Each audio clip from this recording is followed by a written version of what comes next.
আজকে আকাশটা মেঘলা মেঘলা, তাই মনে হলো ভোগের খিচুড়ির মতো খিচুড়ি করে নিই। 1.5 কাপ মুগ ডাল আমি ড্রাই রোস্ট করে নিলাম।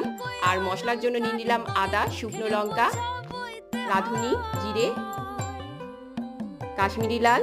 এবার জল দিয়ে একটা পেস্ট তৈরি করে নিলাম। এদিকে মুগ ডালটা আমি জলে দিয়ে দিলাম, জল গরম হয়ে গেলে। আর তারপর দিয়ে দিলাম প্লেন চাল 1 কাপ। এদিকে আলুটা ভেজে আমি খিচুড়িতে দিয়ে দিলাম।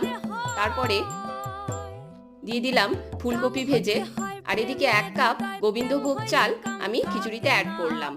তারপরে মশলা কষার জন্য শুকনো লঙ্কা, তেজপাতা, গোটা গরম মশলা ফোড়ন দিয়ে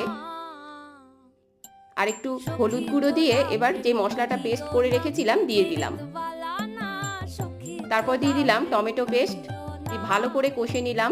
দিয়ে দিলাম পরিমাণ মতো লবণ, চিনি আর ধনে গুঁড়ো। এবার মশলাটা কষার পরে মশলাটা আমি খিচুড়ির মধ্যে অ্যাড করে দিয়ে দিলাম লবণ আর ঘি। আর আপনাদেরকে সাবস্ক্রাইব করার